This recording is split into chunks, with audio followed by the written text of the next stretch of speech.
कसं आहे की आपल्याला मेन जो व्यक्ती होता ज्याला खरंच अटक होणं गरजेचं होतं ते वाल्मिक कराड हे होते.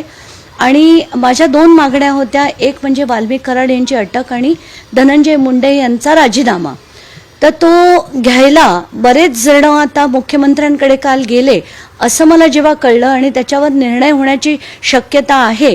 आणि जेव्हा वाल्मिक कराडला अटक झाली तेव्हा कुठेतरी असं ठरवलं की आपण परत जावं, पण ह्याच्या विरुद्धचा लढा जो आहे तो सोडता कामा नये.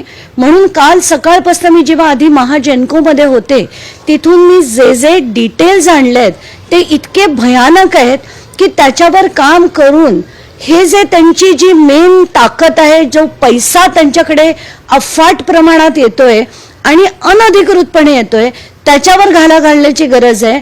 म्हणून त्याचा अभ्यास करण्यासाठी मी म्हटलं आपण जाऊन पूर्ण डिटेल्ड अभ्यास करून एक एक प्रकरण आता बाहेर काढायचंय. भास्कर जाधव यांनी देखील म्हटलेलं आहे की 2 दिवसापूर्वी धनंजय मुंडे जे आहेत ते फडणवीसांना भेटले आहेत आणि काल वाल्मिक कराड जो आहे तो CID पोलिसांना शरण येतोय. एकंदरीत पाहिलं तर हे सर्व प्रकरण घडून आणलेलं प्रकरण, याकडे कसं आहे की ही जी चालली आहे ना अगदी 9 तारखेपासून 31 तारखेपर्यंत ही पूर्ण धूळफेक आहे.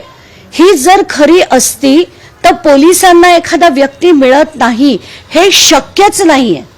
एक व्यक्ती जर महाराष्ट्रात आहे तर त्याला आपली पोलीस यंत्रणा शोधत नाही, CID शोधत नाही, हे शक्यच नाही. मला तर एक माणूस गमतीत असं देखील म्हणाला की CIDना जमत नसेल तर शिवाजी साटम यांच्याकडे ती सगळी चौकशी देण्यात यावी. हसण्यासारखं आहे खरं, पण आज जे झालंय ते पण तितकंच हास्यास्पद आहे. कारण आज एक व्यक्ती जो 2 दिवस अनाऊन्स करतो की तो शरण येणार आहे, हे माध्यमांकडे बातमी येते, पोलिसांकडे बातमी येते आणि नंतर तो शरण येतो तेव्हा त्याचे कार्यकर्ते तिथे जमा असतात. म्हणजे सगळ्यांना माहिती आहे, पण आपल्या पोलिसांच्या इंटेलिजन्सला माहिती नाही काय बोलावं याच्यावर, तेच कळत नाही. गृह मंत्रालय आणि पूर्णच्या पूर्ण डिपार्टमेंट किती वाईट परिस्थितीत आहे याच्यावरनं कळतंय आपल्याला.